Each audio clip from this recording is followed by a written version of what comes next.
요양원 말고 월 10만 원으로 사람답게 살 수 있는 곳이 있다는 걸 저는 은퇴 후에야 비로소 알게 됐습니다. 사실 저는 아내가 세상을 떠난 뒤 혼자 지내며 많이 불안했습니다. 밥도 제대로 못 해먹고 집안일도 서툴렀습니다. 아이들은 아버지, 요양원 들어가시는 게 어때요? 하고 조심스레 권유했죠. 하지만 제 눈에는 요양원은 너무 낯설고 차가운 공간처럼만 보였습니다. 그러던 어느 날 뜻밖의 선택지가 제 앞에 나타났습니다. 오늘은 그 이야기를 솔직하게 말씀드리겠습니다. 제 친구 박 씨의 이야기입니다. 혼자 살던 박 씨는 몇 해 전 결국 요양원에 들어갔고 그 소식을 들었을 때 저는 솔직히 마음 한구석이 놓였습니다. 그래, 이제는 혼자 사는 것보다 낫겠지. 누군가 돌봐주고 밥도 챙겨주고 약도 빠짐없이 챙겨 먹게 해주겠지. 그때까지만 해도 저는 요양원이라는 공간을 그렇게 나쁘게 생각하지 않았습니다. 오히려 노인이 되면 누구나 한 번쯤은 거쳐가는 당연한 길처럼 여겼습니다. 사실 박 씨의 몸은 예전 같지 않았습니다. 계단을 오르내릴 때는 몇 번이고 숨을 고르며 쉬어야 했고 손에 쥔 약봉지를 자주 떨어뜨리곤 했습니다. 밥을 제대로 챙겨 먹는 날도 드물었습니다. 그를 보던 자식들은 늘 안쓰럽고 불안했던 모양입니다. 아버지, 이제 혼자 지내시기 힘들잖아요. 요양원에 계시면 저희도 안심할 수 있어요. 결국 박 씨는 그 권유를 뿌리치지 못했습니다. 스스로도 더 이상 버티기 어렵다는 걸 느끼고 있었으니까요. 처음 요양원에 들어갔을 때 그는 의외로 만족스러운 듯 보였습니다. 여기 밥도 잘 나오고 생활이 단순해서 마음이 편하다네. 처음 며칠은 밝은 목소리로 저에게 그렇게 말하곤 했습니다. 저도 그 말을 듣고는 그래, 이제 외롭지 않게 지내겠구나 하고 안도했습니다. 깔끔한 방, 정해진 식사 시간, 누군가 약을 챙겨주는 환경은 분명 필요했으니까요. 그런데 몇 주가 지나자 그의 목소리는 조금씩 변하기 시작했습니다. 어느 날 전화를 걸어온 그는 길게 한숨을 내쉬며 말했습니다. 밥은 제때 나오는데 늘 급하게 먹고 끝나. 대화할 사람이 없어. 하루가 그냥 허공에 흘러가는 것 같아. 짧고 무심하게 내뱉은 말이었지만 그 속에는 참을 수 없는 쓸쓸함이 묻어 있었습니다. 그의 목소리는 마치 깊은 동굴 속에서 흘러나오는 울림 같았고 전화기 너머로 전해지는 침묵마저 무겁게 느껴졌습니다. 며칠 뒤 저는 결국 직접 찾아가 보기로 했습니다. 요양원은 겉보기엔 부족할 것 없는 시설이었습니다. 반짝이는 바닥, 하얀 커튼, 깔끔히 정리된 침대, 간간히 흘러나오는 안내방송 소리와 정해진 시간에 맞춰 움직이는 직원들의 분주한 발걸음. 겉으로는 차분하고 안정적인 공간처럼 보였습니다. 하지만 이상하게도 공기 속에는 설명하기 어려운 무거움이 깃들어 있었습니다. 웃음소리 대신 흘러나오는 건 텔레비전에서 흘러나오는 희미한 드라마 소리뿐. 집에서 흔히 들리던 그 소란스러운 생활음, 밥 짓는 냄새, 가족들 대화, 아이들 웃음, 그 모든 것이 사라져 있었습니다. 박 씨는 제 손을 꼭 잡으며 말했습니다. 여긴 돌봄은 있지만 삶은 없어. 그 순간 그의 눈빛에서 깊은 공허함이 읽혔습니다. 누군가 곁에 있어도 정작 함께 살아간다는 감각은 온데간데 없었습니다. 그 말은 제 가슴에 깊게 박혔습니다. 돌아오는 길, 차창 밖으로 스쳐 지나가는 풍경은 전과 다르게 보였습니다. 평범한 집 앞에서 웃으며 대화하는 가족, 시장에서 흥정하는 아주머니들, 동네 골목에서 뛰어노는 아이들까지 그 소소한 풍경이 모두 제겐 삶의 소리처럼 들렸습니다. 하지만 동시에 요양원에서 마주했던 그 무거운 고요가 제 귀에 다시 울려 퍼졌습니다. 언젠가 나도 저곳에 들어가게 되겠지. 그리고 나 역시 저런 외로움 속에 놓이게 되겠지. 그날 이후 저는 밤마다 뒤척였습니다. 만약 내가 이곳에 가게 된다면 나도 저렇게 외로워지지 않을까? 그 생각은 단순한 상상이 아니라 마치 곧 닥쳐올 현실처럼 제 마음을 짓눌렀습니다. 밥을 제때 먹어도 맛을 나눌 사람이 없고 돌봄을 받아도 이야기를 들어줄 귀가 없으며 잠은 자지만 내일을 기다릴 이유가 없는 그런 삶. 살아간다는 건 단순히 숨 쉬는 게 아니라 누군가와 눈을 마주치고 대화를 나누며 작은 일상 속에서 온기를 느끼는 것이라는 걸 저는 친구의 목소리를 통해 뼈저리게 깨달았습니다. 아내가 세상을 떠난 후 제 하루는 송두리째 달라졌습니다. 그전까지는 당연하게 여겼던 일상들이 하나둘 무너져 내렸습니다. 아침마다 제 앞에 놓여있던 따뜻한 국, 갓 지은 밥, 소박하지만 정성 가득한 반찬들. 그 모든 것들이 이제는 더 이상 제 식탁 위에 오르지 않았습니다. 처음엔 괜찮을 거라고 생각했습니다. 혼자서도 충분히 챙겨 먹을 수 있을 거라 자신했죠. 내가 나이 들어도 밥 한 끼 정도는 스스로 차려 먹을 수 있겠지. 그렇게 마음을 다잡았지만 막상 혼자가 되고 나니 모든 게 마음처럼 되지 않았습니다. 아침은 식빵 한 장에 커피 한 모금으로 끝내고 점심은 대충 라면으로 허기를 달래며 저녁은 편의점에서 사온 반찬으로 대충 배를 채우곤 했습니다. 그마저도 귀찮을 때는 컵라면 하나로 하루를 때우는 날도 있었습니다. 냄비에 밥을 하려다 불을 잘못 맞춰 넘치게 한 날도 많았습니다. 밥알이 눌어붙어 까맣게 타버리기도 했습니다. 반찬을 사다 두어도 며칠을 못 가 상해버렸고 결국은 쓰레기통에 버리면서 한숨을 내쉴 수밖에 없었습니다. 버려지는 음식을 보며 마음은 더욱 허전해졌습니다. 이럴 바엔 차라리 아무것도 사오지 말걸. 스스로를 책망하는 날이 점점 늘어갔습니다. 아내가 곁에 있을 땐 아무렇지 않게 지나가던 일상이 혼자가 되니 이렇게까지 버겁다는 걸 그제야 깨달았습니다. 예전에는 아내가 부엌에서 바쁘게 움직이고 저는 그 옆에서 수저를 놓거나 물을 따라주며 작은 일을 도왔습니다. 그때는 그 모든 시간이 평범하고 당연한 것 같았습니다. 하지만 이제는 그 평범했던 순간들이 얼마나 귀한 것이었는지 알게 되었습니다. 무엇보다 괴로운 건 식탁에 앉는 순간 찾아오는 적막이었습니다. 음식 맛보다 혼자 먹는다는 사실이 더 크게 다가왔습니다. 숟가락 부딪히는 소리만 방 안에 메아리 치듯 울려 퍼졌습니다. 그 소리가 괜히 시끄럽게 느껴져 일부러 천천히 숟가락을 움직이기도 했습니다. 하지만 그렇게 해도 결국 남는 건 적막뿐이었습니다. 밥상 위의 반찬들은 차갑게 식어갔고 저는 음식이 아니라 외로움을 삼키는 기분으로 숟가락을 내려놓곤 했습니다. 그게 하루의 전부인 날이 이어지자 점점 식사 자체가 고통이 되어 갔습니다. 먹는 게 이렇게 괴로운 일이 될 수도 있구나. 저는 혼잣말처럼 중얼거리며 고개를 숙였습니다. 밤이 되면 불안은 더 깊어졌습니다. 낮에는 그나마 햇살이 창문으로 들어와 방 안을 밝혀주었지만 어둠이 내려앉으면 집안은 너무나 고요하고 차갑게 변했습니다. 불을 켜두어도 허전함은 사라지지 않았습니다. 잠자리에 누워도 쉽게 눈이 감기지 않았습니다. 눈을 감으면 더 선명하게 떠오르는 질문이 있었습니다. 만약 내가 이 밤중에 쓰러진다면 누가 알아차릴까? 아침이 되어도 아무도 연락하지 않는다면 나는 며칠 동안이나 그대로 방 안에 누워있지 않을까? 그 생각이 밀려오면 등골이 서늘해졌습니다. 집안은 고요했고 불빛조차 차갑게 느껴졌습니다. TV를 켜두어도 마음은 달래지지 않았습니다. 오히려 화면 속 웃음소리가 더 쓸쓸하게 느껴질 뿐이었습니다. 저는 결국 전화기 옆에 손을 얹은 채 잠드는 날이 많았습니다. 누군가에게 도움을 요청할 방법은 그것 하나뿐이었으니까요. 그 작은 기계 하나에 제 생명이 매달려 있다는 사실이 더욱 저를 불안하게 만들었습니다. 버튼 하나에 기대어야 하는 내 처지가 초라하게 느껴졌습니다. 내가 이렇게까지 의지해야 하는 인생이 되었구나. 한숨이 절로 새어나왔습니다. 그럴수록 가슴 한구석에선 점점 더 뚜렷한 목소리가 들려왔습니다. 이대로는 안 된다. 무언가 달라져야 한다.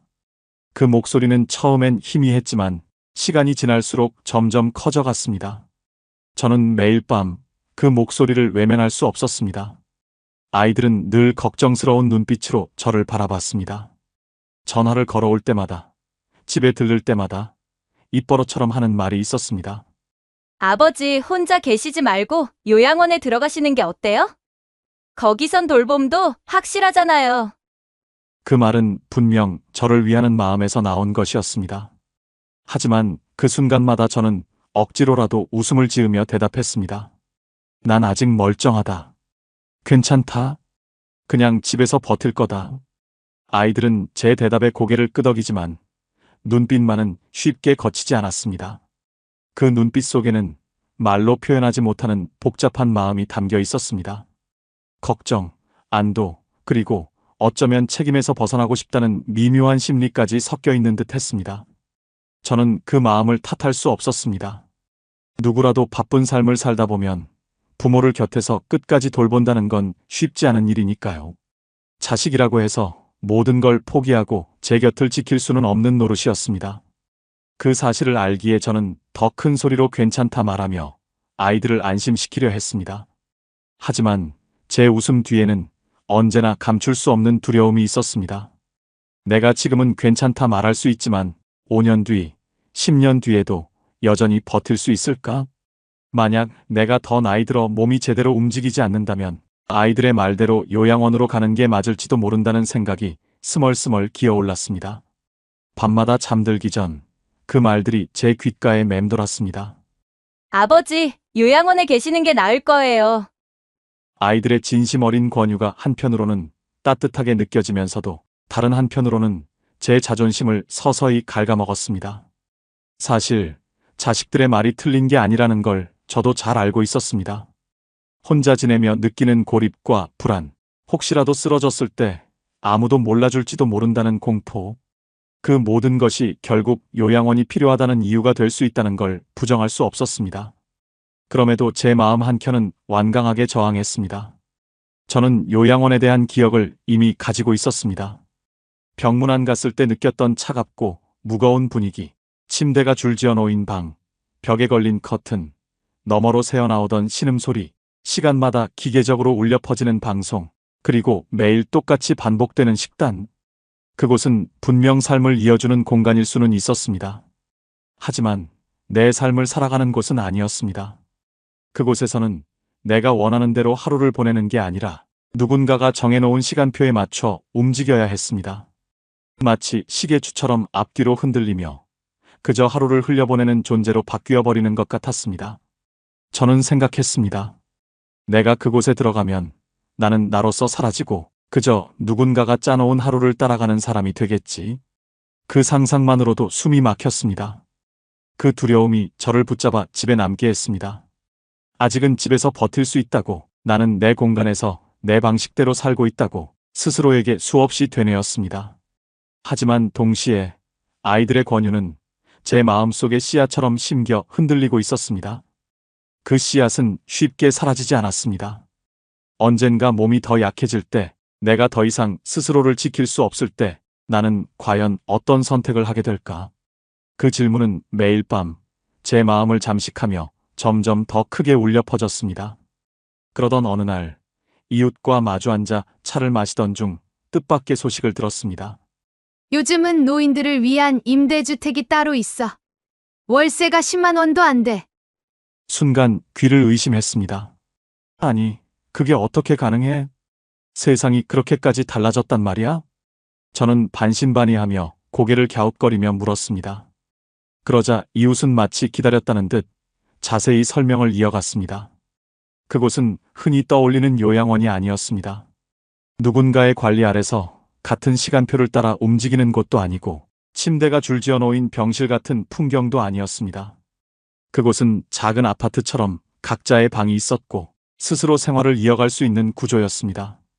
집처럼 조용히 문을 닫고 책을 읽을 수도 있고 TV를 켜두고 저녁 시간을 홀로 즐길 수도 있었습니다. 무엇보다 필요할 때는 복지관에 들러 운동을 하거나 작은 텃밭에서 채소를 가꾸며 손에 흙을 묻힐 수도 있다고 했습니다. 저는 그 말을 들으며 눈을 크게 떴습니다. 머릿속에는 갑자기 장면 하나가 그려졌습니다. 좁은 부엌에서 허둥대며 라면을 끓이던 제 모습이 아니라 햇볕이 내리쬐는 텃밭에서 상추를 가꾸며 이웃과 인사를 나누는 모습이. 이웃은 말을 이었습니다. 혼자가 되면 제일 두려운 게 정막인데 거기선 같은 처지에 어르신들이 다 모여 있거든. 아침에 엘리베이터에서 마주치면 안녕하세요 인사 한마디 하고 저녁에 복지관 프로그램 나가면 함께 노래도 부르고 그렇게 조금씩 살아가는 재미가 있어. 그 말이 제 마음을 흔들었습니다. 보증금은 1,000만 원 정도, 월세는 10만 원대라더라. 이웃이 덧붙인 그 숫자는 제 가슴에 오래 울렸습니다. 요양원처럼 큰 돈이 들어가지도 않았습니다. 더군다나 돌봄만 있는 하루가 아니라 내가 주인이 되어 하루를 꾸려갈 수 있는 삶이라니. 그 사실 하나만으로도 제 가슴은 두근거렸습니다. 그날 밤 저는 오랫동안 누워 뒤척였습니다. 불을 끄고 누워 있는데도 숫자가 머릿속에서 맴돌았습니다. 보증금 1,000만 원, 월세 10만 원.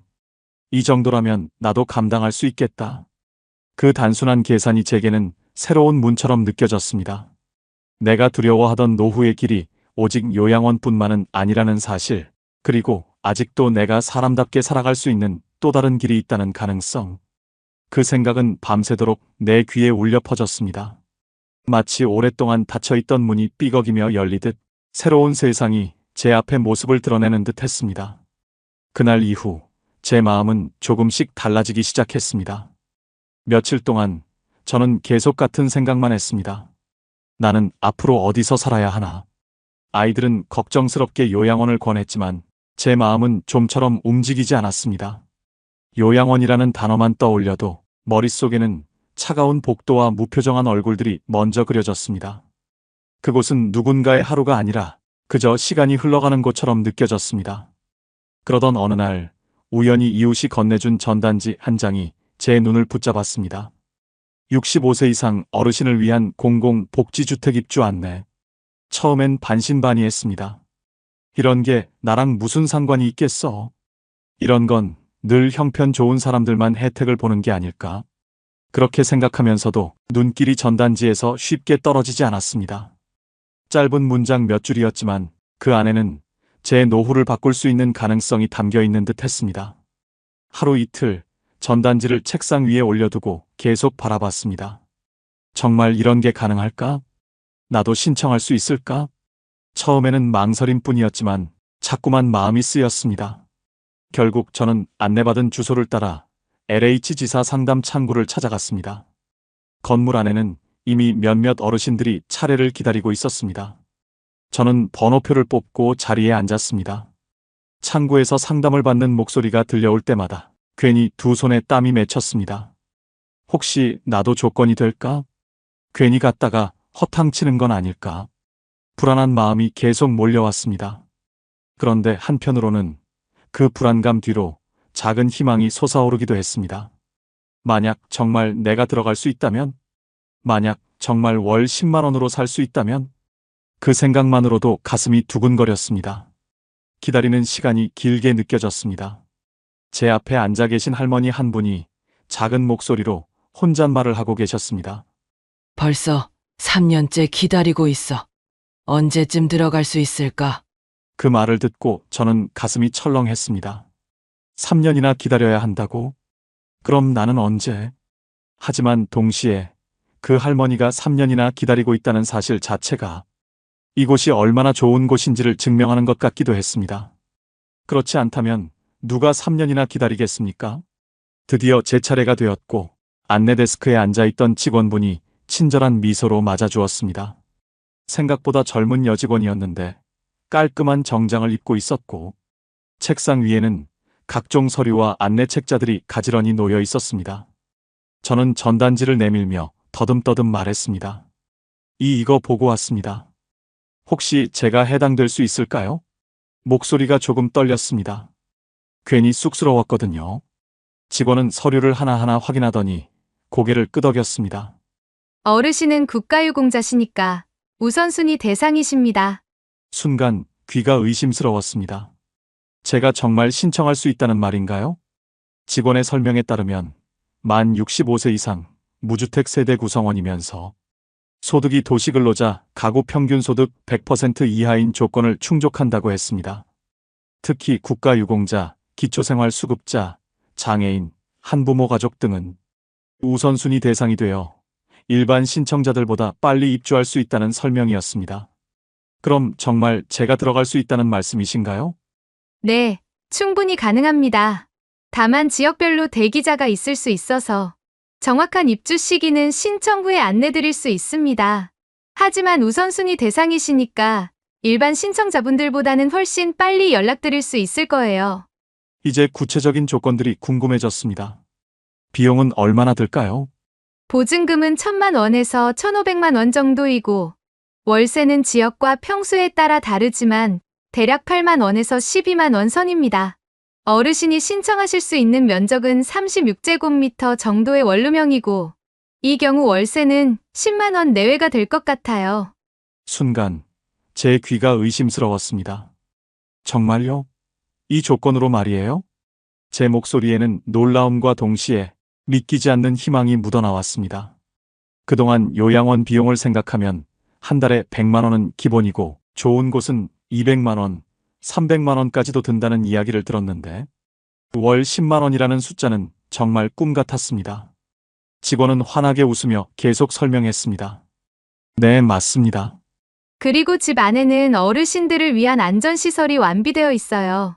화장실과 현관에 안전 손잡이가 설치되어 있고, 각 방마다 비상벨도 있습니다. 바닥도 미끄럼 방지 처리가 되어 있고요.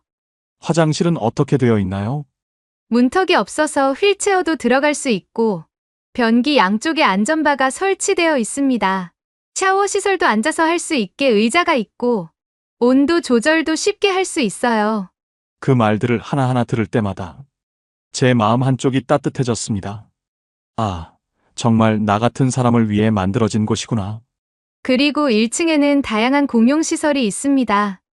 건강관리실에서는 혈압, 혈당 체크도 할 수 있고, 간단한 물리치료도 받으실 수 있어요.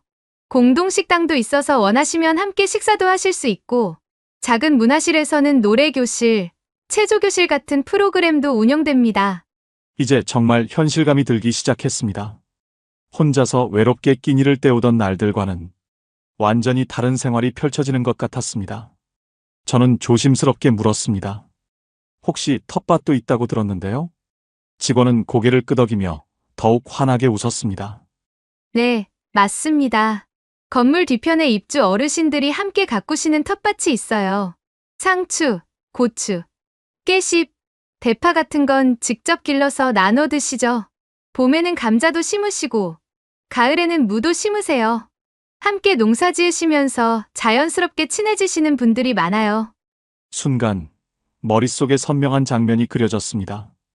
혼자 좁은 부엌에서 허둥대며 밥을 차리던 제 모습 대신 햇볕 아래에서 흙을 만지며 이웃과 웃고 있는 제 모습이, 작은 삽을 들고 옆 어르신과 이런저런 이야기를 나누며 올해 고추 농사는 어떤가요?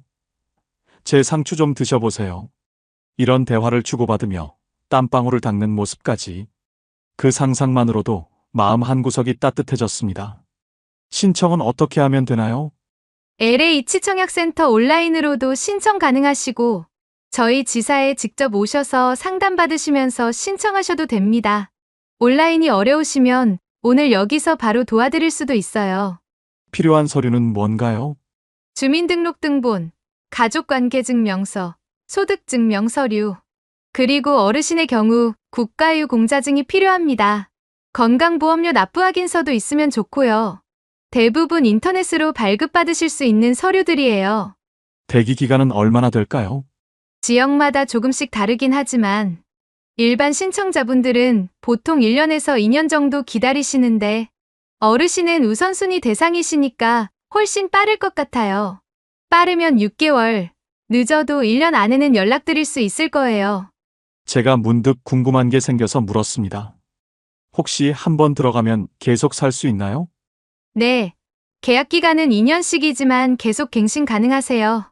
건강상 문제가 없으시고 입주 규칙만 잘 지키시면 원하시는 만큼 거주하실 수 있어요. 실제로 처음 입주하셨던 어르신들 중에 5년, 6년 계속 사시는 분들도 많으세요. 그 말을 듣는 순간 가슴 한쪽이 뜨거워졌습니다. 그동안 늘 돈 걱정, 자식들 눈치, 혼자 남을까 두려움에 짓눌려 있었는데 처음으로 정말 살아볼 수 있겠다는 희망이 생겼습니다. 단순히 먹고 자는 공간이 아니라 살아간다는 감각을 되찾을 수 있는 공간이라는 생각이 들었습니다. 저는 서류 봉투를 꼭 움켜쥐었습니다. 그래, 이곳이라면 다시 살아볼 수 있겠다. 이곳에서라면 내 노후가 두려움만으로 채워지지 않겠구나. 그럼 오늘 신청해 볼까요? 네, 그러시죠. 서류만 확인되면 바로 접수 가능합니다. 그날 저는 LH 지사에서 이 시간을 보냈습니다. 서류를 검토하고 온라인 신청서를 작성하고 궁금한 점들을 하나하나 물어보면서요. 직원분도 정말 친절하게 마치 본인 부모를 대하듯 꼼꼼히 설명해 주었습니다. 마지막에 접수증을 받아들고 나오는 길, 제 발걸음이 한결 가벼워진 걸 느꼈습니다. 오랜만에 미래에 대한 구체적인 희망이 생겼거든요. 그날 저녁 아이들에게 전화를 걸었습니다. 얘들아, 아버지가 오늘 고령자 복지주택이라는 걸 신청했다. 보증금 1,000만 원 정도에 월세도 10만 원 정도라니 참 좋더라. 전화기 너머로 한동안 조용하던 아이가 놀란 듯 물었습니다. 아버지, 그게 뭐예요? 요양원 말고요? 응, 요양원 같은 데가 아니라 혼자 살 수 있는 작은 아파트 같은 거야. 그런데 나이 든 사람들을 위해서 안전장치도 다 되어 있고 텃밭도 있고 함께 할 수 있는 프로그램도 있다더라. 오, 그거 좋네요. 아버지가 혼자 계시는 것보다 훨씬 안전할 것 같은데요. 그래, 나도 그렇게 생각한다. 앞으로 6개월에서 1년 정도 기다려야 한대. 들어갈 수 있다면 정말 좋겠다. 전화기 너머로 아이가 안도하듯 따뜻하게 대답했습니다. 아버지, 정말 잘하셨어요. 거기 계시면 저희도 한결 안심이에요.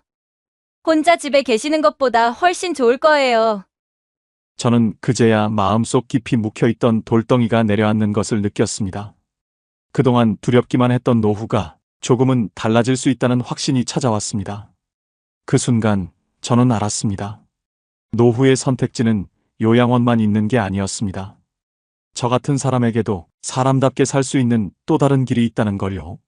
그리고 그 길은 생각보다 멀지 않은 곳에 있었습니다. 단지 제가 몰랐을 뿐이었어요. 입주 당일, 저는 작은 가방 2개만 들고 복지주택 현관 앞에 섰습니다. 낯선 건물 앞에서 심장이 두근거렸습니다.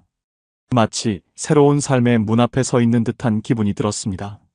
문 앞에는 자동문 센서가 설치돼 있었고 제가 다가서자 윙 하는 소리와 함께 문이 천천히 열렸습니다. 그 순간 마치 제 앞에 또 다른 세계가 펼쳐지는 것 같았습니다.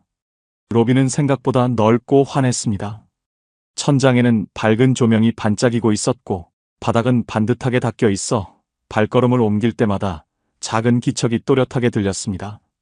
벽에는 안전 손잡이가 군데군데 붙어 있었고 구석에는 비상벨이 눈에 띄었습니다. 혹시 모를 상황에 대비한 장치들이 저를 안심시키는 동시에 아, 여기는 나 같은 사람을 위해 설계된 곳이구나 하는 생각이 들게 했습니다. 로비 한편에는 작은 게시판이 있었는데 텃밭 가꾸기 모임 참가자 모집, 건강체조 교실 안내, 이달의 생일 파티 공지 같은 알림들이 붙어 있었습니다. 그것들을 보는 것만으로도 여기가 단순히 잠자리만 제공하는 곳이 아니라는 걸 알 수 있었습니다. 아버님, 이쪽으로 오세요. 직원분이 밝은 미소로 제 짐을 받아들며 방을 안내해 주었습니다.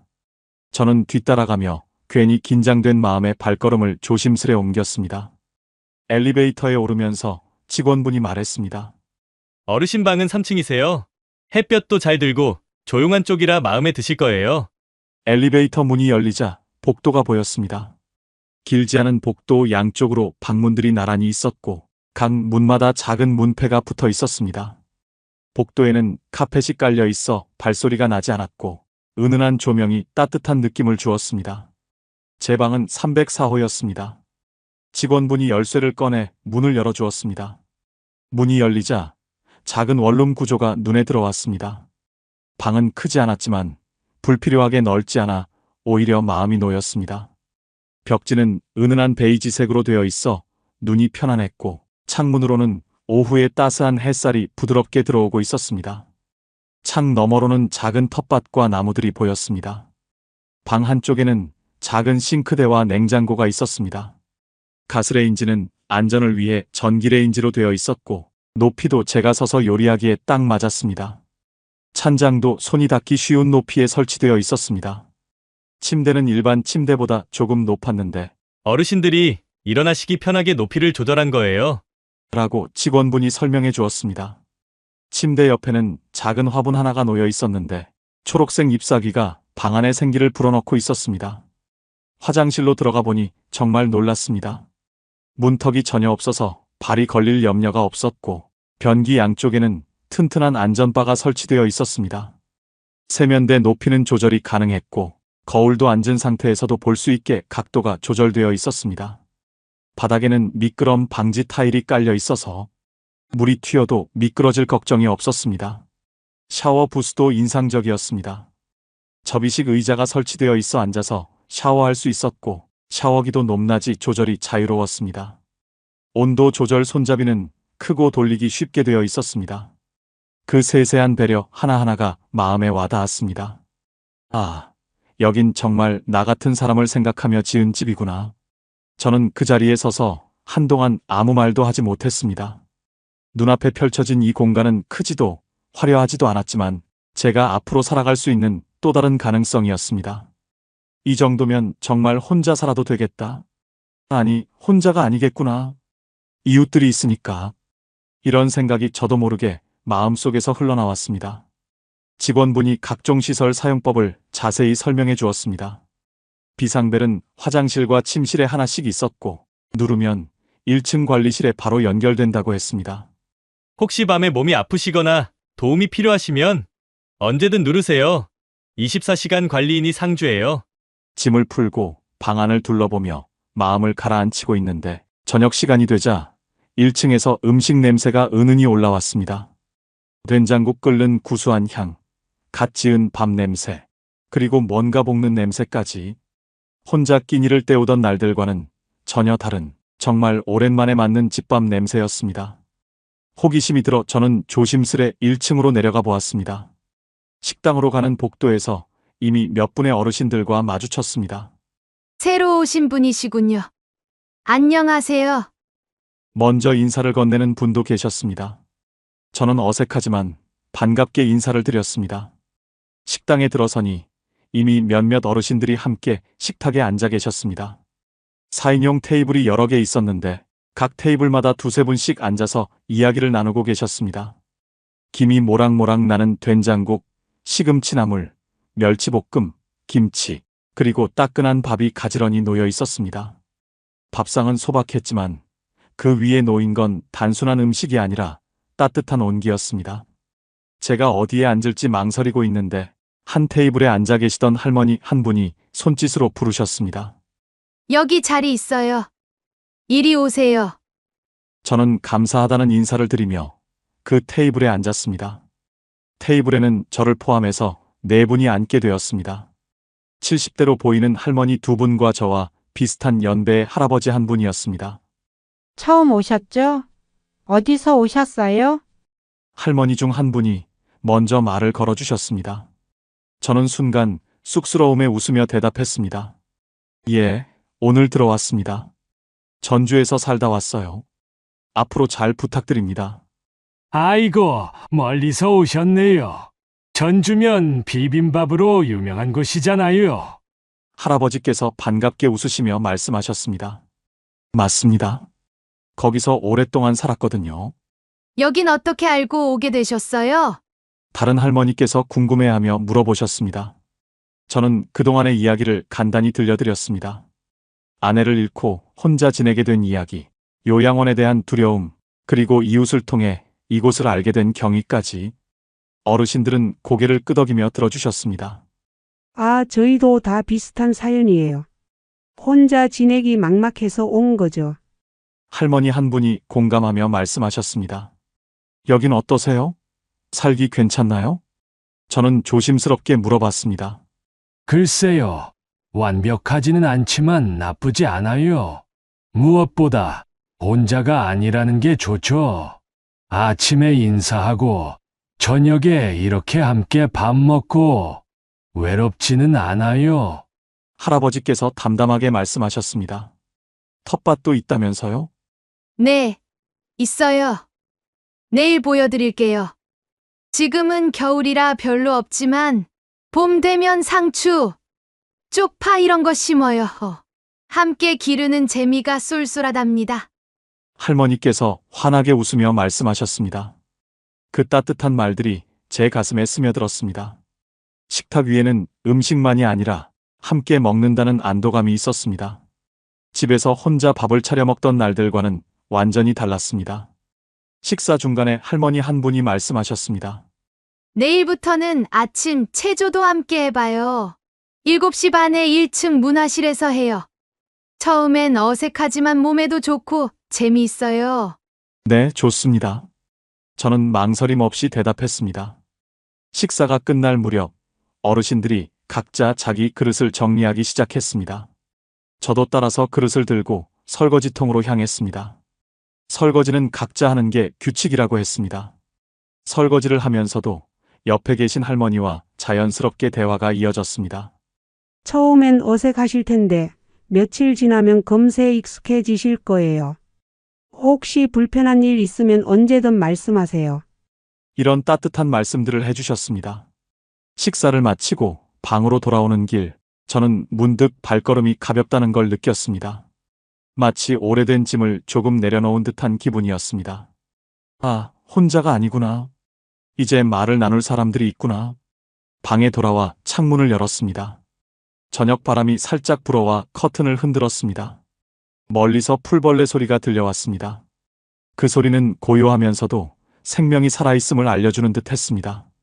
그리고 아래층에서는 아직도 어르신들의 웃음소리와 대화 소리가 희미하게 들려왔습니다. 누군가는 TV를 보고 계시는 듯하고 누군가는 전화통화를 하고 계시는 듯 했습니다. 그 모든 소리가 제게는 삶의 소리로 들렸습니다. 저는 조용히 창가에 서서 중얼거렸습니다. 아, 이게 사람 사는 거구나. 그 한마디는 제 마음속 깊은 곳에서 나온 진심이었습니다. 요양원에서 느꼈던 그 차가운 정막과는 전혀 달랐습니다. 여기에는 각자의 삶이 있었고, 각자의 이야기가 있었고, 그 이야기들이 자연스럽게 섞여 하나의 공동체를 만들어가고 있었습니다. 그날 밤, 저는 오랜만에 편안히 잠들 수 있었습니다. 혼자 있다는 두려움 대신 옆방에도 아래층에도 사람들이 있구나라는 안도감이 있었습니다. 만약 밤중에 무슨 일이 생겨도 비상벨 하나만 누르면 도움을 받을 수 있다는 믿음도 있었습니다. 무엇보다 내일 아침이면 다시 만날 사람들이 있다는 사실. 안녕하세요 인사를 주고받고 함께 체조를 하고 함께 식사를 할 사람들이 있다는 사실. 그것만으로도 제게는 충분한 희망이었습니다. 며칠이 지나자 이곳의 리듬이 서서히 몸에 익어갔습니다. 처음에는 낯설고 어색하던 복도와 식당, 하루 종일 낯선 얼굴들과 스쳐 지나가던 시간이 조금씩 제 일상이 되어가고 있었습니다. 아침이면 7시 반에 알람을 맞춰놓고 일어났습니다. 예전에 혼자 집에서 지낼 때는 일어날 시간도 자야 할 시간도 제멋대로였는데 이곳에 와서는 자연스럽게 규칙적인 생활이 몸에 배기 시작했습니다. 세수를 하고 간단히 옷을 갈아입은 뒤 1층 문화실로 내려가면 이미 어르신 몇 분이 모여 계셨습니다. 안녕하세요 인사를 나누며 자리에 앉으면 마치 오랜 친구들과 함께 있는 듯한 편안함이 들었습니다. 체조는 간단했습니다. 목 돌리기, 어깨 풀기, 다리 들어 올리기 같은 무리하지 않는 동작들로 이루어져 있었습니다. 처음에는 이런 것도 운동인가 싶었는데 며칠 하고 보니 몸이 한결 가벼워진 느낌이 들었습니다. 무엇보다 좋은 건 함께 한다는 느낌이었습니다. 오늘 컨디션 어떠세요? 어제 잠은 잘 주무셨어요? 이런 안부 인사를 주고받으며 하루를 시작하니 혼자 집에서 멍하니 천장만 바라보던 아침과는 하늘과 땅 차이였습니다. 8시 30분쯤 되면 체조가 끝나고 각자 방으로 돌아가 아침을 먹었습니다. 저는 간단히 토스트와 커피로 아침을 해결했는데 가끔 공동식당에서 함께 아침을 먹는 날도 있었습니다. 그런 날에는 된장찌개에 밥 한 그릇이 나왔는데 혼자 먹는 토스트보다 훨씬 맛있었습니다. 아침을 마치면 1층 건강관리실에 내려가 혈압을 쟀습니다. 자동 혈압계에서 삑하는 소리가 들릴 때까지 기다리며 옆자리에 앉은 어르신과 나란히 앉아 작은 농담을 주고받았습니다. 오늘은 혈압이 좀 높네요. 어제 저녁에 짠 걸 너무 많이 먹었나 봐요. 저는 오늘 괜찮네요. 요즘 체조 효과인가 봅니다. 이런 사소한 대화가 제겐 하루를 시작하는 귀한 인사처럼 느껴졌습니다. 혼자 집에 있을 때는 혈압을 잴 생각도 하지 않았는데 이곳에서는 자연스럽게 건강관리에 신경 쓰게 되었습니다. 건강관리실에는 간호사 선생님이 상주하고 계셨는데 가끔 혈압이 높게 나오면 상담도 해주시고 간단한 건강 체크도 해주셨습니다. 요즘 잠은 잘 주무세요? 혹시 어디 아픈 데는 없으세요? 이런 관심과 배려가 정말 고마웠습니다. 10시쯤 되면 스트레칭 시간이 있었습니다. 물리치료사 선생님이 오셔서 어르신들의 어깨와 목을 가볍게 주물러 주시며 간단한 스트레칭 방법을 알려주셨습니다. 혼자 집에 계셨으면 계속 구부정한 자세로만 계셨을 텐데 이렇게 몸을 펴주시면 훨씬 나아지실 거예요. 선생님의 말에 저도 모르게 미소가 지어졌습니다. 정말 그랬거든요. 집에서는 하루 종일 소파에 웅크리고 앉아 TV만 보거나 멍하니 시간을 보냈는데 이곳에서는 몸도 마음도 훨씬 펴지는 기분이었습니다. 점심 무렵이면 작은 텃밭에 나갔습니다. 겨울이라 많은 작물은 없었지만 쪽파와 시금치가 작은 잎을 내밀고 있었고 어르신들은 각자 맡은 구역을 돌보고 계셨습니다. 햇볕 아래에서 호미로 흙을 고르고 작은 물뿌리개로 물을 주다 보면 흙냄새가 손끝으로 스며들었습니다. 그 냄새를 맡으면서 마치 다시 살아나는 기분이 들었습니다. 텃밭에서 만나는 어르신들과의 대화도 즐거웠습니다. 봄 되면 뭘 심을까요? 작년에 심은 고추가 정말 매웠어요. 올해는 토마토도 한번 심어보죠. 이런 이야기를 나누다 보면 미래에 대한 기대감이 생겼습니다. 내년 봄에도 그 다음 해에도 이렇게 함께 농사를 지을 수 있겠구나 하는 소박하지만 확실한 희망이 있었습니다. 어느 날은 옆에서 텃밭을 가꾸시던 할아버지께서 저에게 말을 걸어오셨습니다. 같이 김치 담가 먹을까요? 제가 배추를 좀 심어놨는데 혼자 담그기엔 너무 많거든요. 순간 저는 웃음이 터져 나왔습니다. 아이고, 제가 김치를 담글 줄 아나요? 아내가 살아있을 때도 구경만 했는데요. 괜찮아요. 저도 잘 못 담가요. 그냥 함께 하면 되는 거죠. 실패해도 웃고 넘어가면 되고요. 그 대화 하나만으로도 마음이 풀렸습니다. 혼자 좁은 부엌에서 허둥대며 라면 끓이던 시간 대신 누군가와 함께 웃으며 땀 흘릴 수 있는 날이 생겼다는 사실이 고마웠습니다. 설령 김치가 짜게 되거나 싱겁게 되어도 함께 웃으며 먹을 수 있을 것 같았습니다. 낯설었던 얼굴들이 점점 익숙해지고 이름을 몰라도 서로 눈만 마주쳐도 고개를 끄덕이며 인사하는 사이가 되었습니다. 복도에서 마주치면 오늘 날씨 좋네요. 엘리베이터에서 만나면 어디 가세요? 이런 자연스러운 대화가 오가게 되었습니다. 혼자 있던 마음 한 구석이 천천히 풀려나가는 걸 느낄 수 있었습니다. 외로움이 완전히 사라진 건 아니지만 적어도 완전히 혼자는 아니라는 안도감이 있었습니다. 저녁 무렵이면 공동 프로그램에 참여하기도 했습니다. 월요일에는 치매 예방 체조, 수요일에는 노래 교실, 금요일에는 영화 상영회. 도시에서 문화센터 다니던 것들과는 전혀 달랐지만 이곳에는 또 다른 매력이 있었습니다. 치매 예방 체조는 생각보다 재미있었습니다. 오른손으로 가위바위보, 왼손으로는 숫자 세기. 이런 동작들을 하면서 머리도 쓰고 몸도 움직였습니다. 처음에는 헷갈려서 웃음만 나왔지만 점점 익숙해지면서 성취감도 느꼈습니다. 무엇보다 함께 웃는다는 게 좋았습니다. 아이고, 또 틀렸네. 저거 참 어려워도 너무 어려워. 이렇게 투덜거리면서도 모두들 즐겁게 참여하는 모습이 보기 좋았습니다. 노래 교실에서는 목청껏 노래를 부르며 잊고 있던 흥을 되찾았습니다. 고향의 봄, 그리운 금강산, 애국가 같은 어릴 때부터 불러온 노래들을 다 같이 부르면 가슴 한구석이 뜨거워졌습니다. 가끔은 젊은 시절 즐겨 듣던 팝송이나 트로트도 나왔는데 그럴 때면 어르신들의 눈빛이 반짝였습니다. 이 노래 정말 오랜만이네. 젊었을 때 이 노래 나오면 춤도 췄는데. 이런 추억담을 들으면서 모든 분들이 각자만의 젊은 시절이 있었구나 하는 당연하지만 새로운 깨달음을 얻기도 했습니다. 영화 상영회는 제일 인기가 많았습니다. 문화실의 불을 모두 끄고 한쪽 벽면에 빔 프로젝터로 영화를 틀어주었습니다. 의자를 나란히 놓고 앉아서 영화를 보는 건 마치 어린 시절 동네 극장에서 영화 보던 기분이었습니다. 주로 옛날 한국 영화나 외국 고전 영화를 상영했는데 중간중간 어르신들의 반응이 재미있었습니다. 슬픈 장면에서는 훌쩍거리는 소리가 들리고 재미있는 장면에서는 깔깔거리는 웃음소리가 났습니다.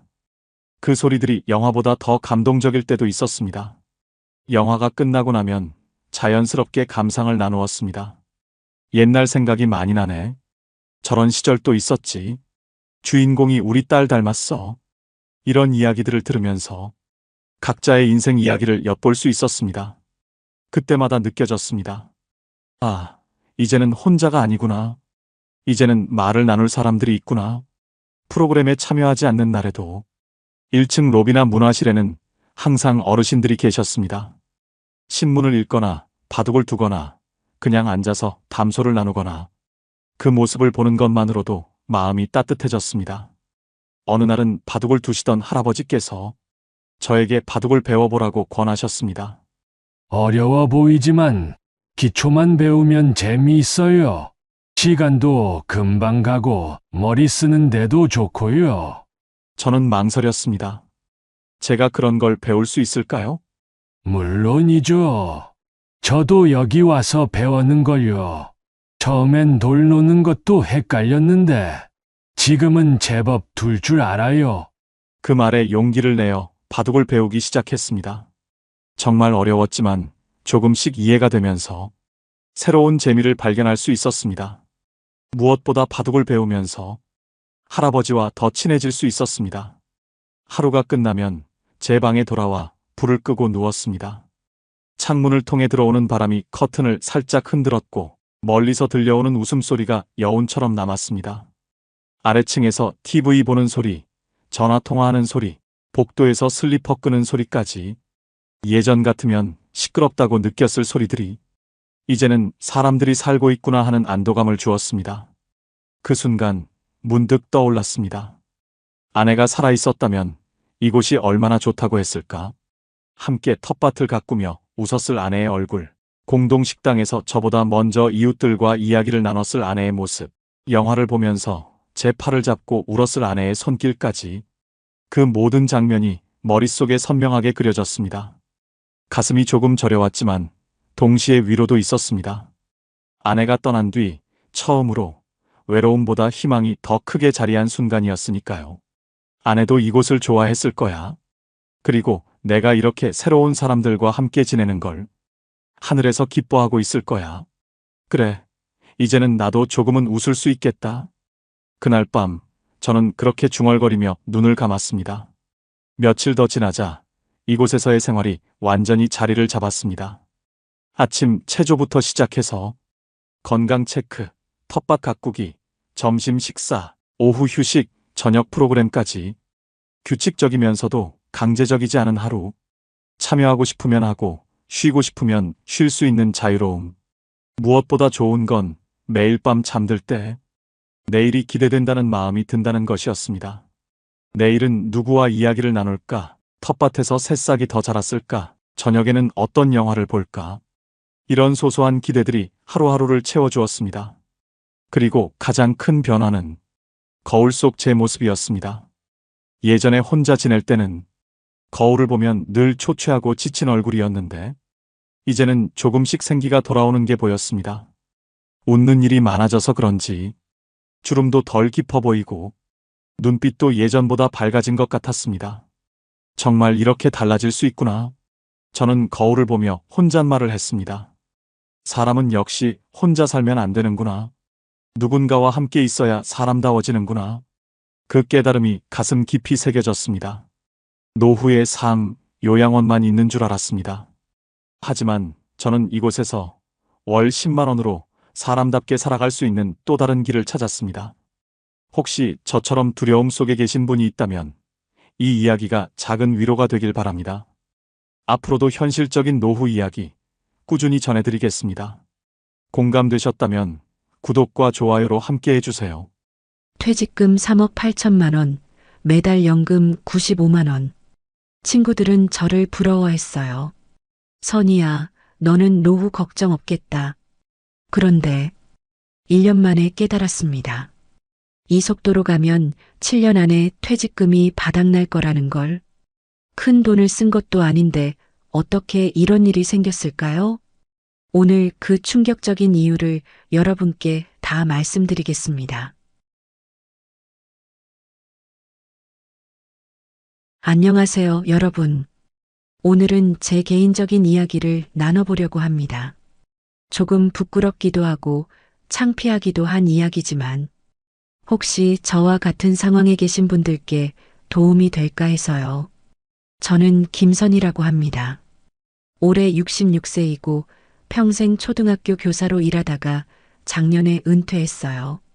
38년간 아이들을 가르치며 보낸 시간. 힘들기도 했지만 정말 보람 있는 시간이었죠. 퇴직할 때만 해도 마음이 정말 여유로웠어요. 퇴직금으로 3억 8천만 원을 받았거든요. 그리고 매달 국민연금도 95만 원이 나와요. 서울 외곽에 있는 우리 아파트도 있고 친구들 사이에서는 부러움의 대상이었죠. 선이야, 너는 정말 노후 걱정 없겠다? 부러워 죽겠네. 친구 정희가 그러면서 제 어깨를 톡 치던 모습이 아직도 생생해요. 솔직히 그 말이 싫지 않았어요. 오히려 좀 자만스러웠달까요? 그래, 나는 남들보다 준비를 잘했어. 38년 동안 성실히 일한 결과야. 퇴직 첫날 밤 남편과 맥주 한잔하면서 이런 얘기를 했어요. 여보, 이제 우리 여유롭게 살 수 있겠어. 매달 95만 원씩 연금도 나오고 퇴직금도 든든하고. 그러게. 이제 좀 편하게 살자. 그동안 고생 많이 했어. 남편도 환한 미소를 지으며 잔을 부딪혔어요. 그때만 해도 정말 모든 게 완벽해 보였어요. 건강도 괜찮고 경제적으로도 여유롭고 자식들도 다 독립해서 손 안 가고 이제 내 인생의 황금기가 시작되는구나. 그런 생각이 들었어요. 은퇴 후 처음 몇 주는 정말 꿈만 같았어요. 아침에 알람 없이 자연스럽게 일어나서 여유롭게 아침을 먹고 아파트 단지 산책을 하고 38년 동안 새벽 6시에 일어나 아이들 맞을 준비하던 것에 비하면 천국 같았죠. 특히 아파트 단지에 있는 작은 꽃밭을 가꾸는 게 취미가 됐어요. 봄에는 펜지와 비올라를 심고 여름엔 베고니아와 임파치엔스를 손에 흙을 묻히며 꽃을 심고 있으면 마음이 정말 평온해졌어요. 선생님, 꽃 정말 예쁘게 키우시네요. 지나가던 젊은 엄마가 그렇게 말해주면 괜히 어깨가 으쓱해지기도 했고요. 아이들을 가르치느라 바빠서 못 해봤던 일들을 하나씩 해보는 재미가 쏠쏠했어요. 오후에는 단지 앞 카페에서 친구들과 만나는 게 일상이었어요. 정희, 미경이, 영자. 다들 비슷한 나이에 은퇴한 친구들이었죠. 아메리카노 한 잔씩 시켜놓고 수다 떠는 시간이 하루 중 가장 즐거웠어요. 요즘 젊은 애들은 정말 이해가 안 가. 그러게, 우리 때하고는 완전 다르네. 아, 그러고 보니 우리 둘째 며느리가. 이런 식으로 시간 가는 줄 모르고 떠들었죠. 가끔은 커피 한 잔으로는 부족해서 케이크도 시켜 먹고 점심때가 되면 근처 식당에서 식사도 함께 했어요. 손주들 생일이나 특별한 날이면 예쁜 옷이나 장난감도 선물했어요. 큰 손자가 할머니, 고마워요. 하면서 꼭 안아줄 때의 그 기분. 돈이 아깝다는 생각은 전혀 안 들었어요. 오히려 이런 게 진짜 행복이구나 싶었죠. 그렇게 몇 달이 지났어요. 매일매일이 여유롭고 평화로웠어요. 경제적 걱정도 없고 시간도 충분하고 정말 제 인생에서 가장 편안한 시간이었다고 생각해요. 하지만 뭔가 이상한 신호들이 조금씩 나타나기 시작했어요. 처음에는 별로 신경 쓰지 않았는데 지금 돌이켜보니 그때부터 조심했어야 했던 것 같아요. 가장 먼저 느낀 건 카드 결제일이 다가올 때의 묘한 불안감이었어요. 예전에는 매달 월급이 나왔으니까 카드값 걱정을 한 적이 없었거든요. 그런데 은퇴 후에는 카드 결제 문자가 오면 왜인지 모르게 가슴이 쿵 내려앉았어요. 아, 이번 달에 좀 많이 썼나? 그런 생각이 들면서 핸드폰으로 카드 사용 내역을 확인해 보곤 했어요. 그런데 큰 돈을 쓴 것도 아닌데 합계 금액을 보면 생각보다 많이 나와 있었어요. 여보, 이번 달 카드값이 좀 많이 나왔네? 얼마나? 80만 원 정도? 뭘 그렇게 많이 샀어? 남편이 묻지만 딱히 뭘 많이 산 기억이 없었어요. 카페에서 커피 마신 것, 친구들과 식사한 것, 손주 옷 산 것.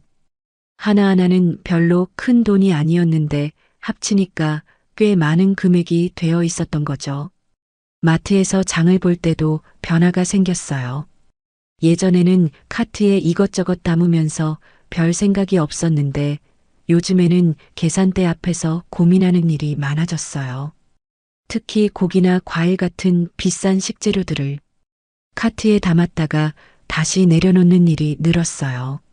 오늘은 고기가 좀 비싸네. 내일 다시 와서 사자. 이 과일 꼭 필요한가? 집에 있는 것도 있는데. 이런 식으로 망설이다가 결국 사지 않고 나오는 경우가 많아졌어요.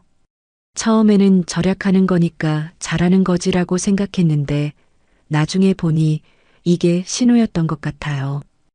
홈쇼핑도 문제였어요. 집에서 TV를 보다 보면 자연스럽게 홈쇼핑 채널을 보게 되잖아요. 건강식품, 화장품, 생활용품. 보기만 해도 다 필요해 보이더라고요. 어머, 이 건강식품 정말 좋아 보인다.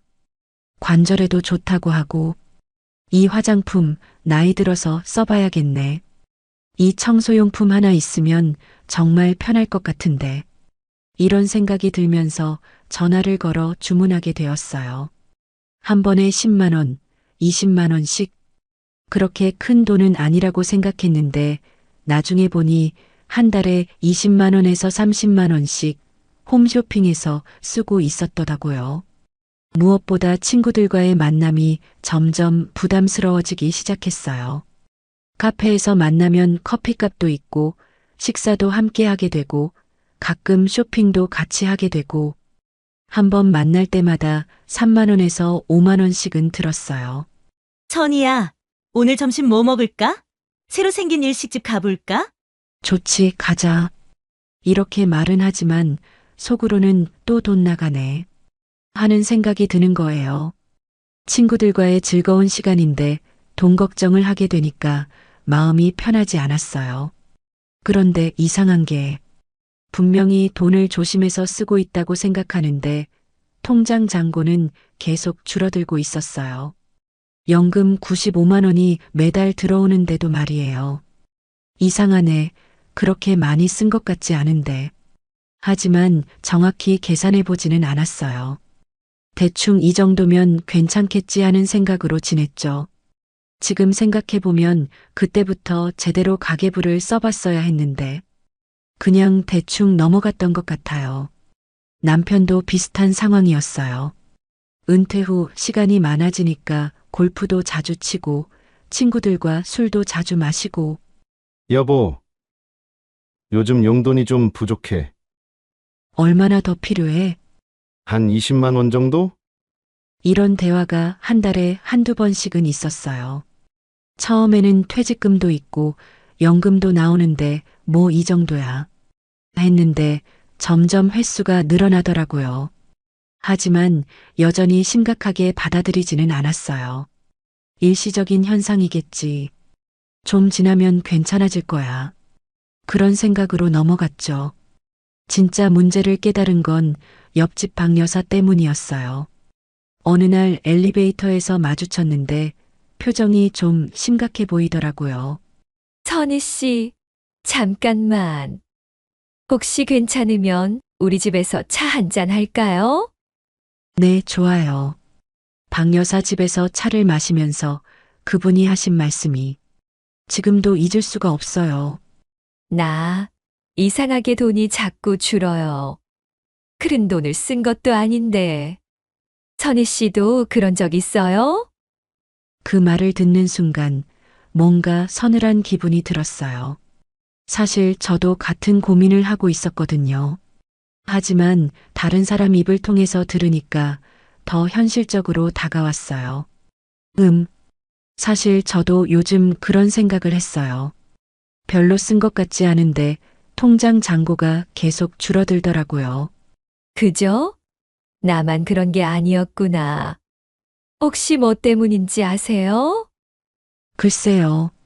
정확히는 모르겠어요. 박 여사와 헤어진 후 집으로 돌아와서 그제야 제대로 통장을 들여다봤어요. 인터넷 뱅킹을 켜고 지난 한 달간의 지출 내역을 하나하나 확인해 봤죠. 정말 깜짝 놀랐어요. 제가 생각했던 것보다 훨씬 많은 돈이 나가고 있었거든요. 카페와 외식비가 18만 원. 매주 두세 번씩 친구들과 만나서 커피 마시고 밥 먹고 한 번에 5만 원 정도씩 쓰니까 한 달에 이 정도가 나올 수밖에 없었어요. 홈쇼핑은 더 심각했어요. 25만 원이나 되더라고요. 건강식품 15만 원, 화장품 6만 원, 청소용품 4만 원. 하나하나는 꼭 필요해서 산 것 같았는데 합치니까 이렇게 큰 금액이 되어 있었어요. 손주들 용돈과 선물비로 30만 원, 큰 손자 생일 선물로 10만 원, 작은 손자 옷으로 8만 원, 명절 용돈으로 각각 6만 원씩. 사랑하는 손주들을 위한 거라 아깝지 않았는데 역시 합계를 보니까 만만치 않았어요. 그리고 각종 자동 결제가 15만 원. 휴대폰, 인터넷, 케이블 TV, 보험료, 아파트 관리비. 이건 어쩔 수 없는 고정 비용이지만 역시 만만치 않은 금액이었죠. 이것저것 다 합치니까 88만 원이 나왔어요. 연금이 95만 원이니까 7만 원만 남는 거예요. 그런데 여기에 포함되지 않은 것들도 있었어요. 마트에서 장 보는 비용, 병원비, 교통비, 옷이나 생필품 사는 비용. 아, 이래서 퇴직금에서 자꾸 빼쓰고 있었구나. 그제야 상황을 제대로 파악할 수 있었어요. 연금만으로는 턱없이 부족해서 매달 퇴직금에서 50만 원에서 100만 원씩 빼쓰고 있었던 거예요. 계산기를 두드려 봤어요. 이 속도로 가면 5년? 아니면 더 빨리 퇴직금이 바닥날 수도 있겠더라고요. 특히 병원비나 급작스러운 지출이 생기면 더 빨라질 수도 있고요. 남편에게 이 사실을 말했어요. 여보, 우리 큰일 났어. 왜? 무슨 일이야? 지난달 지출을 계산해 봤는데 연금으로는 턱없이 모자라. 매달 퇴직금에서 빼쓰고 있었어. 남편도 깜짝 놀라더라고요. 진짜? 얼마나 모자라는데? 한 달에 적어도 50만 원은 더 들어가고 있어. 이런 식으로 가면 몇 년 안에. 말을 끝내지 못했어요. 너무 무서운 현실이었거든요. 그날 밤 잠이 안 왔어요. 천장을 보고 누워서 계속 생각했어요. 어쩌다 이렇게 됐을까? 분명히 절약한다고 생각했는데. 문제는 하나하나는 작은 지출이라서 별로 신경 쓰지 않았다는 거였어요. 커피 한 잔, 홈쇼핑 상품 하나, 손주 선물. 각각은 크지 않은 돈이었는데 합치니까 이렇게 큰 금액이 되어 있었던 거죠. 더 무서운 건 이런 패턴이 계속될 거라는 점이었어요. 친구들과의 만남을 끊을 수도 없고 손주들에게 용돈 주는 것을 중단할 수도 없고 그러면 계속해서 퇴직금이 줄어들 수밖에 없는 구조였어요. 이대로 가면 정말 늙어서 가난하게 살게 되는 건가? 그런 생각이 들자 정말 무서웠어요. 며칠 후 마트에서 장을 보고 돌아오는 길에 동네 복지관 앞을 지나가게 됐어요. 평소에는 그냥 지나쳤는데 그날은 게시판에 붙은 안내문 하나가 눈에 들어왔어요.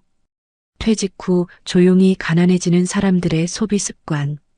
제목을 보는 순간 가슴이 뜨끔했어요.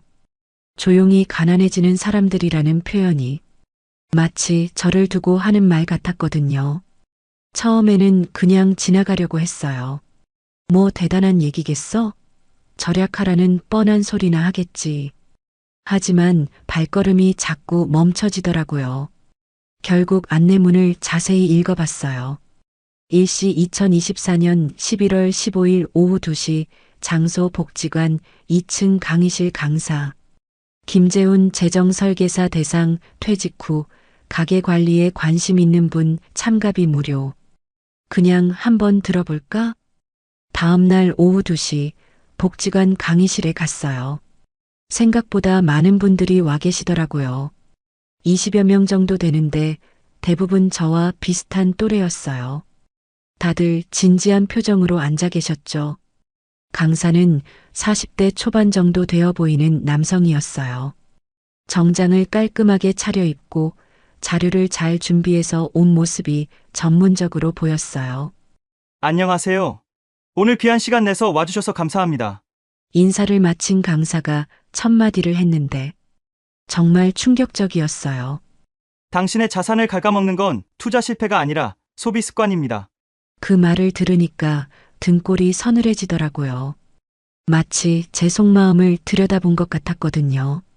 대부분의 분들이 퇴직 후 경제적 어려움을 겪을 때 투자를 잘못했나, 연금이 부족한가 이런 생각을 하십니다.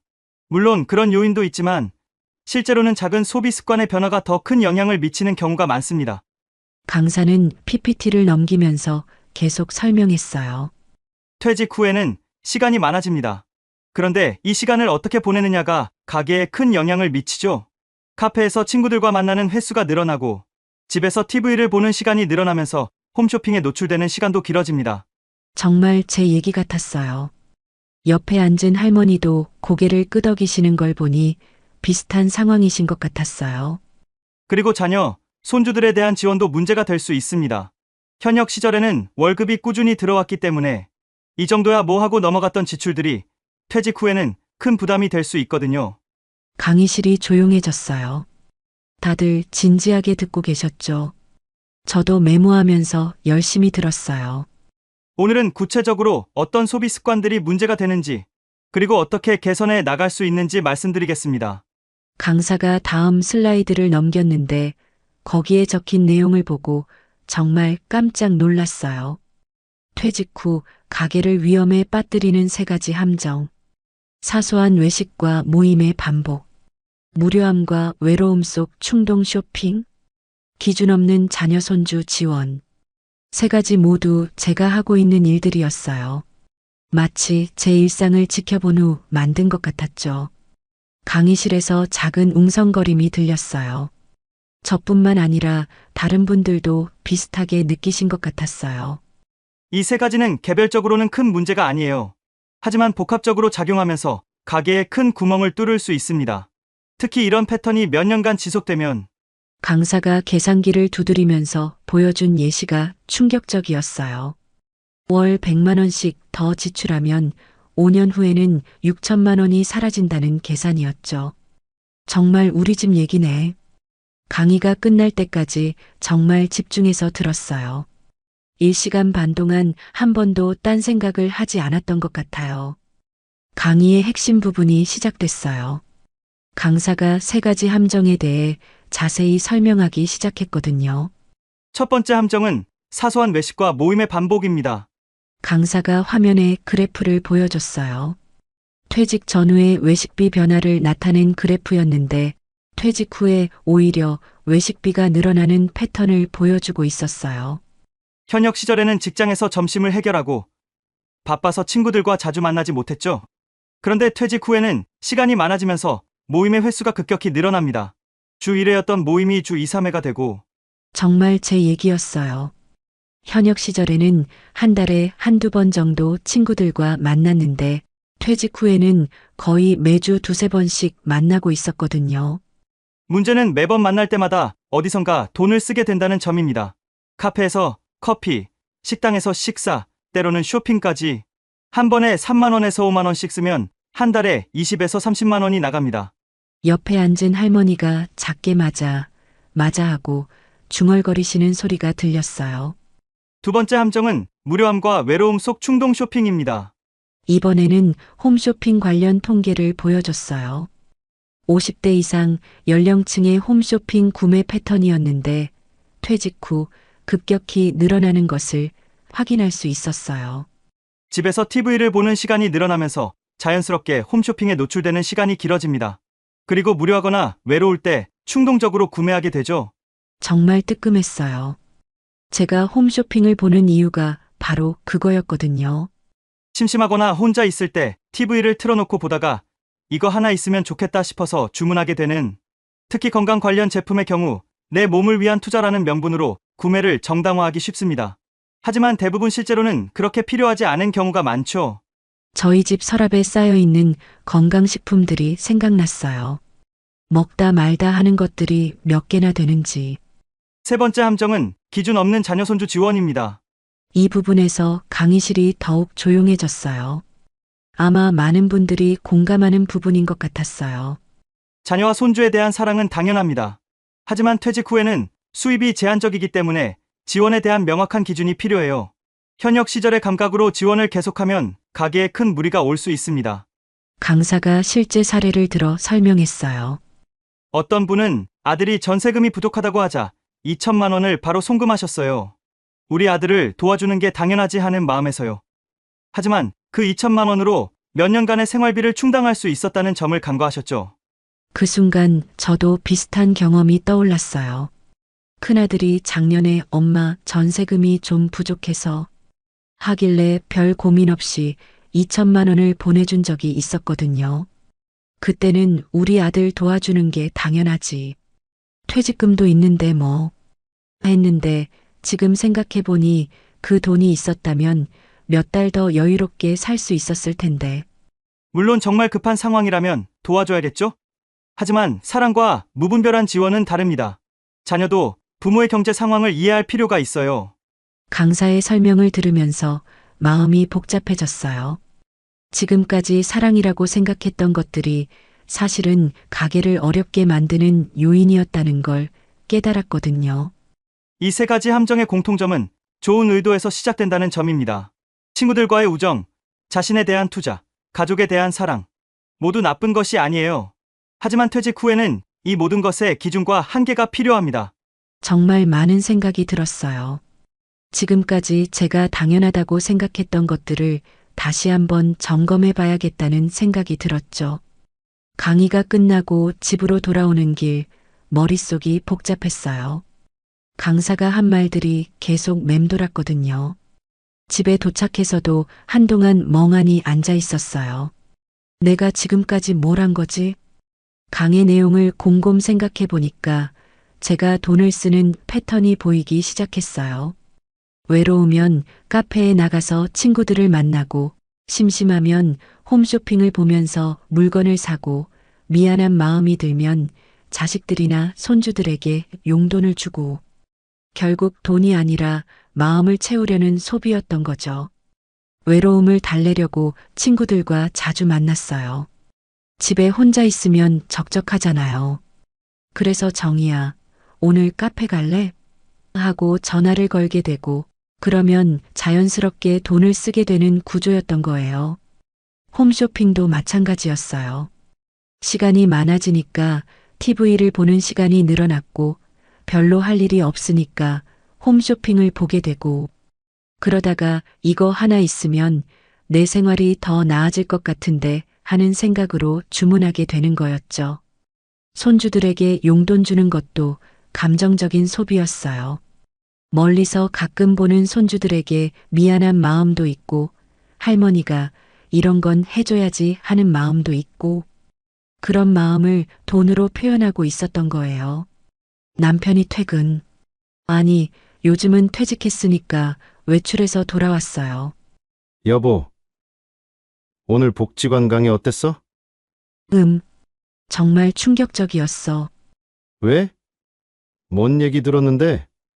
남편에게 강의 내용을 하나하나 설명해 줬어요. 3가지 함정 얘기부터 시작해서 우리가 지금까지 어떻게 돈을 써왔는지. 여보, 우리 이대로 가면 10년 안에 퇴직금이 바닥날 거야. 정확한 계산을 해보니까 더 심각했어요. 매달 100만 원 정도를 퇴직금에서 빼쓰고 있었는데 이런 속도라면 3억 8천만 원이 7, 8년이면 떨어질 수도 있었어요. 거기에 물가 상승이나 의료비 증가 같은 걸 고려하면 더 빨라질 수도 있고요. 남편도 처음에는 별로 심각하게 받아들이지 않는 것 같았어요. 뭐, 그래도 집도 있고, 연금도 나오는데, 그렇게까지 심각할까? 하지만 제가 계산해서 보여주니까 표정이 심각해지더라고요. 이런. 정말 이래? 응, 내가 몇 번 계산해 봤는데 맞아. 우리가 지금까지 너무 안일하게 생각했던 것 같아. 그날 밤 남편과 오랫동안 대화했어요. 우리가 지금까지 어떻게 살아왔는지, 앞으로는 어떻게 살아야 할지. 사실 나도 요즘 돈이 자꾸 나간다는 느낌이 있었어. 골프도 자주 치게 되고, 친구들하고 술도 자주 마시게 되고, 한 번에 10에서 20만 원씩 쓰니까 한 달이면 꽤 되더라고. 그러게, 우리 둘 다 너무 방심했던 것 같아. 결국 뭔가 변화가 필요하다는 결론에 도달했어요. 하지만 구체적으로 어떻게 해야 할지는 막막했어요. 친구들과의 만남을 아예 끊을 수는 없잖아. 그런데 만날 때마다 돈이 나가는 것도 부담스럽고, 손주들한테 용돈 안 줄 수도 없고, 그래도 뭔가 방법이 있을 거야. 강사가 해결책도 얘기했다고 했잖아. 남편 말이 맞았어요. 강사가 문제점만 지적한 게 아니라 해결 방안도 제시했었거든요. 그런데 그때는 충격이 너무 커서 제대로 기억하지 못했어요. 강의 자료를 다시 한번 꼼꼼히 읽어봐야겠다고 생각했어요. 다음 날부터 본격적으로 변화를 시작했어요. 강사가 제시했던 해결 방안을 바탕으로 우리 상황에 맞게 구체적인 원칙을 세워봤죠. 첫 번째 원칙은 외식과 모임을 월 2회로 제한하기였어요. 이전에는 일주일에 2~3번씩 친구들과 만났는데 이걸 한 달에 2번으로 줄이기로 했어요. 처음에는 친구들에게 어떻게 말해야 할지 고민이 많았어요. 선이야, 오늘 카페 갈래? 미안, 오늘은 집에 있을래. 다음에 만나자. 이렇게 몇 번 거절하니까 친구들이 의아해 하더라고요. 선이야, 왜 이렇게 안 나와? 몸이 안 좋아? 아니야, 그냥. 요즘 집안 정리할 게 많아서 정말 대답이 머뭇거려졌어요. 솔직히 말하기가 좀 부끄러웠거든요. 하지만 결국 용기를 내서 사실을 말했어요. 사실은 요즘 가게를 점검해 보니까 외식비가 너무 많이 나가더라고. 그래서 좀 줄여야 할 것 같아. 그런데 의외로 친구들의 반응이 좋았어요. 아, 나도 사실 그런 생각하고 있었어. 요즘 지출이 부담돼서. 먼저 고백하니까 다른 친구들도 하나둘 비슷한 이야기를 하더라고요. 결국 우리 모두 비슷한 고민을 하고 있었던 거예요. 그러면 우리 만나는 횟수를 좀 줄이는 대신 만날 때는 더 의미 있게 만나자. 좋은 생각이야. 매번 카페에서 만나지 말고 가끔은 집에서 만나는 것도 좋을 것 같고, 친구들이 이해해 주니까 마음이 한결 편해졌어요. 두 번째 원칙은 홈쇼핑은 하루 대기 후 결정하기였어요. 이전에는 홈쇼핑을 보다가 마음에 드는 제품이 있으면 바로 전화를 걸어서 주문했거든요. 그런데 이제는 메모지에 제품명과 가격을 적어놓고 하루 기다린 후에 정말 필요한지 다시 생각해 보기로 했어요. 신기하게도 하루만 기다려봐도 생각이 많이 바뀌더라고요. 어제는 꼭 필요해 보였던 제품이 오늘 보면 굳이 없어도 되겠네 싶은 경우가 많았어요. 특히 건강식품 같은 경우는 더욱 그랬어요. 홈쇼핑에서 볼 때는 이거 먹으면 내 건강이 정말 좋아질 것 같은데 했는데 하루 지나서 보면 지금 먹고 있는 종합영양제도 있는데 굳이 이것까지 하는 생각이 들었죠. 그 결과 홈쇼핑 지출이 월 25만 원에서 5만 원으로 급격히 줄었어요. 정말 필요한 것만 사게 되니까 당연한 결과였죠. 세 번째 원칙은 자녀 지원은 비상시에만이었어요. 이게 가장 어려운 부분이었어요. 아이들에게 어떻게 말해야 할지 정말 고민이 많았거든요. 큰아들에게 전화를 걸어서 솔직하게 상황을 설명했어요. 승우야, 엄마가 너한테 할 말이 있어. 네, 엄마. 요즘 가게를 점검해 보니까 우리도 앞으로 좀 더 계획적으로 살아야 할 것 같아. 그래서 앞으로는 정말 급한 일이 아니면 경제적 지원은 어려울 것 같다. 처음에는 아들이 의외라는 표정을 짓더라고요. 엄마, 무슨 일이에요? 어려운 일 있으세요? 아니야, 어려운 건 아니고. 그냥 좀 더 계획적으로 살려고 해. 우리도 나이가 들어가면서 의료비나 이런 것들이 늘어날 수 있잖아. 아, 그렇구나. 엄마, 그동안 저희한테 많이 도움 주셔서 정말 감사했어요. 이제 저희가 더 독립적으로 살아야죠. 다행히 아들이 이해해줬어요. 오히려 그동안 너무 의존했던 것 같다면서 미안해 하더라고요. 이 세 가지 원칙을 실천한 지 3개월이 지났어요. 놀라운 변화가 생겼죠. 매달 통장에 80만 원에서 100만 원이 남게 됐어요. 퇴직금을 빼쓰지 않아도 연금만으로 생활할 수 있게 된 거예요. 처음에는 친구들과 덜 만나니까 조금 심심하기도 했어요. 하지만 대신 집에서 할 수 있는 취미를 찾아봤어요. 독서도 하고 요리도 새로 배워보고 온라인 강의도 들어보고 무엇보다 큰 변화는 마음가짐이었어요. 돈에 대한 불안감이 많이 사라졌고 내 인생을 내가 통제하고 있다는 자신감이 생겼어요. 자녀들과의 대화에서도 돈 얘기가 줄어들어서 더 편안해졌고요. 지금 이 영상을 보고 계신 여러분께 말씀드리고 싶어요. 조용히 가난해지는 건 하루아침에 일어나는 일이 아니에요. 작은 소비 습관들이 쌓여서 몇 년에 걸쳐 일어나는 일이죠. 하지만 그걸 멈추는 건 오늘부터 가능합니다. 늦기 전에 지금 시작하세요. 여러분의 소중한 노후를 지키세요. 영상 끝까지 봐주셔서 감사합니다. 도움이 되셨다면 구독과 좋아요 부탁드립니다.